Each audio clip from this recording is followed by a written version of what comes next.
Good evening and welcome to Crossroads. There's been an increasing amount of news around shark attacks. In New York, a recent series of attacks has led to the creation of what they call shark patrols. Lifeguards are being trained to use drones and other tools to actually help in the efforts. But there's another possible answer to all this. In fact, scientists have been hard at work studying what is making the sharks become so aggressive. And there's now a discussion around the possible answer. Drugs. Hard drugs, or what they're calling cocaine sharks.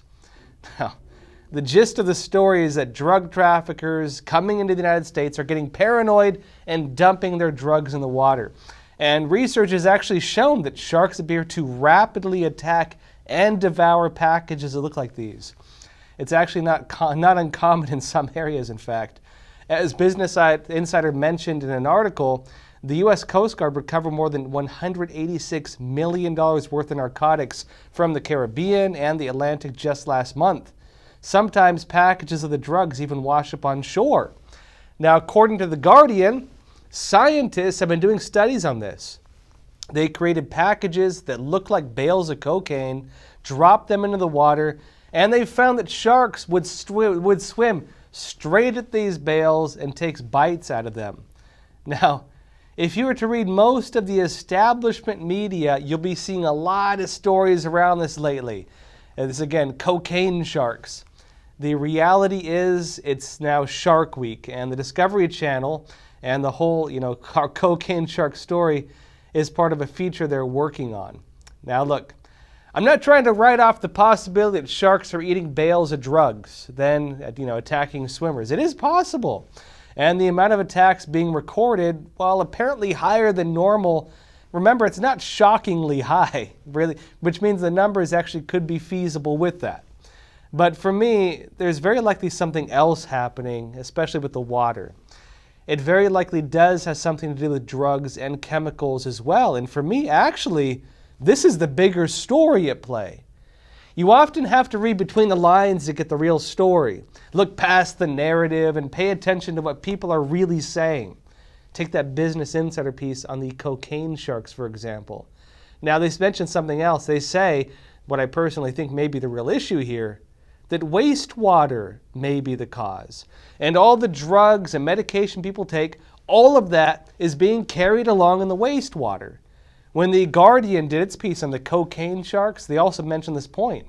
In fact, Tracy Fanera, a Florida-based environmental engineer and lead member of the research team, explained this to the publication. She said this: "It's a catchy headline to shed light on a real problem, that everything we use, everything we manufacture, everything we put in our bodies ends up in our wastewater streams and natural water bodies, and these aquatic life we depend on to survive are often exposed to that." Now, part of this could be the massive amount of trash that gets dumped into the ocean. Take, for example, the Great Pacific Garbage Patch. This includes trash and other waste products. We hear about things like microplastics, for example. And one of the bigger narratives actually is the dumping of garbage of whole cities into the ocean, is that controls are needed to prevent toxic waste from being dumped as well.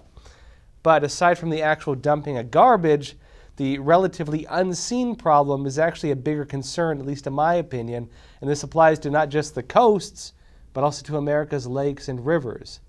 The less talked about problem goes back to that wastewater, plain human waste. It tends to be less regulated overall. Now, in some areas, they even dump it mostly untreated, straight into the ocean. Take, for example, Florida, notably, where they've had the problems of crazed sharks. The Sun Sentinel reported in 2017 that South Florida has been dumping billions of gallons of partially treated sewage into the oceans for decades. It noted that sewage pouring into the ocean from 6 wastewater plants in the area, they are, quote, releasing massive clouds that cause the surface to look like it is boiling. Now, they're facing some legal pushback on it, but it will only end up really just ending the regular use of pipes by 2025. And this is bringing up a slew of other problems. Aside from the sharks and the fish, and yes, even the frogs, there are some serious concerns over how these chemicals are affecting us, affecting humans. Now, Democrat presidential candidate Robert F. Kennedy Jr. was canceled recently for discussing this. Interestingly, it goes back to an interview he did on his podcast in June last year. He spoke with David Carpenter, a leading expert on the impacts of toxic chemicals on human health. And remember as well that RFK Jr. is the founder of both the Waterkeeper Alliance and the Children's Health Defense. He's been on this topic for a while.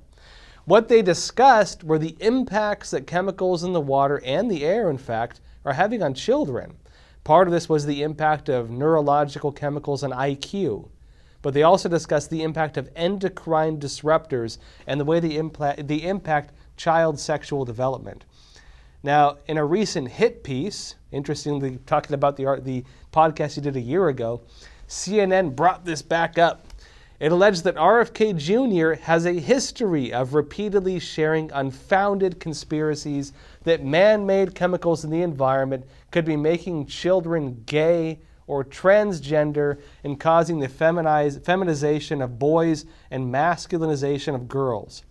Now, it quotes RFK Jr. from the podcast, stating his opinion that these chemicals in the water and the air could be contributing to the gender dysphoria we're seeing in children.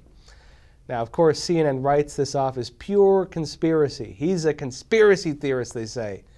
But it also points to some research which actually supports what he's saying. Now, look, after comparing RFK Jr. to InfoWars host Alex Jones and his famous claim that the water is turning the friggin' frogs gay, CNN points to a scientific paper that actually kind of supports that. The peer-reviewed paper from March of 2010 looked at the impact of an herbicide called atrazine, and notably the impact it's having on frogs.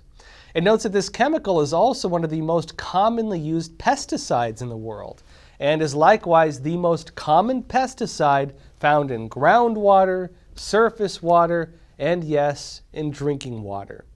It turns out that, as the study states, that atrazine is also a potent endocrine disruptor, and I'll explain what that means in a minute.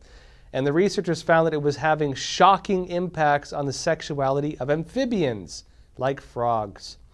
Now, this common pesticide was chemically castrating male frogs, leading them, as it states, to be, quote, completely feminized as adults. And it said, quote, 10% of the exposed genetic males developed into functional females that copulated, mated with, unexposed males and produced viable eggs. Now, it notes that other males suffered from things including reduced testosterone, suppressed mating behavior, and also lower fertility.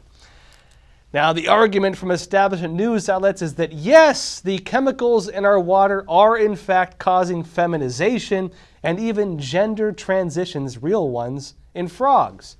But that doesn't technically mean that it's having the same impact on humans. That's the narrative. But guess what? It turns out that endocrine disruptors, like what we just discussed and that report talks about, do very much impact humans. In fact, it's becoming apparent that chemicals in the water and the air are having this effect on us.